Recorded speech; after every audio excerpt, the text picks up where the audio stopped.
राम नाम की महिमा। एक नगर में एक राजा था, उसकी रानी का नाम था कर्णावती। जैसा उसका नाम था वैसा ही उसका स्वभाव था। वो अपने सेवकों, दास दासियों सबके साथ बड़ा मधुर व्यवहार करती, मीठे वचनों से और सम्मान सूचक संबोधन से उन्हें प्रसन्न करती। राजमहल में सफाई करने वाली एक हरिजन महिला प्रतिदिन सफाई करने के लिए आती थी। रानी साहिबा उसके साथ अपनी छोटी बहन की भांति व्यवहार और वार्तालाप करती।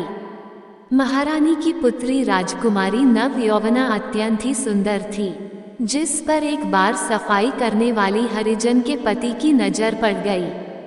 वह बड़ा दुष्ट प्रवृत्ति का था, उसमें सभी प्रकार के कुलक्षण थे। उसने अपनी पत्नी, जो राजमहल में जाती थी, से कहा, मेरा विवाह उस राजकुमारी से करवा दो, अन्यथा मैं अन्न जल छोड़ करके उसके प्यार में मर जाऊंगा।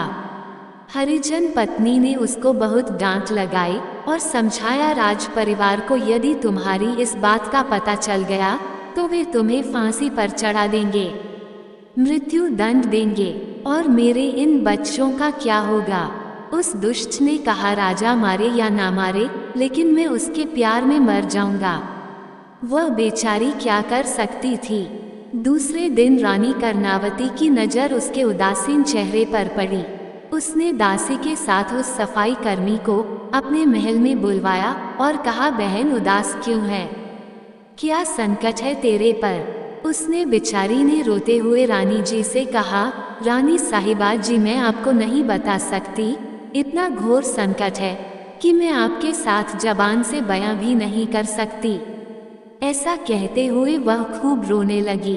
रानी ने उसको अभयदान देकर धैर्य बंधाते हुए कहा, जो कुछ भी है तुम मुझे बता दो। वह रोती हुई अपने दुष्ट पति की सारी करतूत बता दी। रानी ने हंसकर कहा, तू सारा फिक्र छोड़ दे, तेरे पति को मेरे पास भेज दे, मैं अपनी राजकुमारी का विवाह उस हरिजन से कर दूंगी। उसे ऐसी अनहोनी बात पर विश्वास तो नहीं हो रहा था, फिर भी उसने अपने पति को रानी साहिबा की बात कह दी। उसके पति का नाम कालू हरिजन था। वह बहुत ही आनंदित होकर के महल में गया। रानी साहब ने उससे कहा, मैं अपनी पुत्री का विवाह तुम्हारे साथ कर दूंगी, लेकिन इससे पहले तुम्हें हमारी एक शर्त मंजूर करनी पड़ेगी। वह बोला, इस काम के लिए मैं अपनी जान तक कुर्बान कर सकता हूँ। रानी ने कहा, हमारे बाग में तुम्हारे लिए एक झोपड़ी बना दी जाएगी, तुम अपने घर नहीं जाओगे, जैसा भी राजमहल से रुखा सूखा भोजन मिले वही भोजन तुम्हें करना होगा। दिन और रात राम राम राम राम राम के नाम का जप करना पड़ेगा 6 महीने तक। उसने कहा, महारानी जी, मैं जीवन भर कर सकता हूँ। रानी जी ने कहा, नहीं नहीं, तुम 6 महीने तक ऐसा करोगे तो पवित्र हो जाओगे, तब हम अपनी राजकन्या का विवाह तुम्हारे साथ कर देंगे। ये काम तुम कल से ही शुरू कर दो।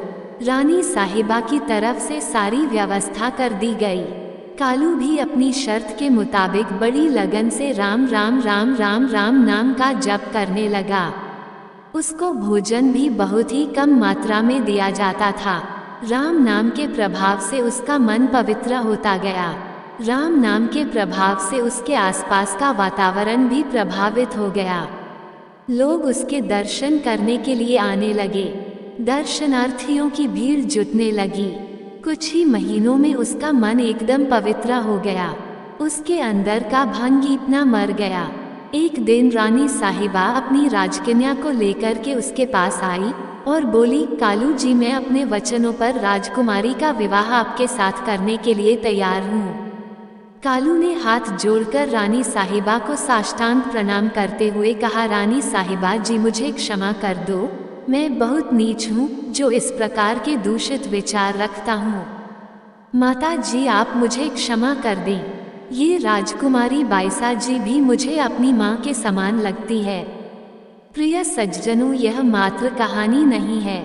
मन में कभी भी दूषित विचार आते हों, मन मलिन होता हो, मन में किसी प्रकार का विक्षेप आता हो, आप इस प्रयोग को करके देख लीजिए, आपका मन पवित्र हो जाएगा। घर में किसी सदस्य से किसी बात पर झगड़ा फसाद हो जाता हो, तो श्री राम जय जय राम का कीर्तन करके देख लीजिए, सब विवाद समाप्त हो जाएंगे। जय श्री राम। दोस्तों, आपको ये कहानी कैसी लगी कृपया कमेंट करके जरूर बताएं। वीडियो पसंद आया हो तो लाइक करें और ऐसी ही और भी बहुत सारी कहानियों, कथाओं एवं जानकारियों को सुनने के लिए चैनल को सब्सक्राइब जरूर करें। सब्सक्राइब टू ज्ञान विद गर्विता, कहानियों का ज्ञान सागर।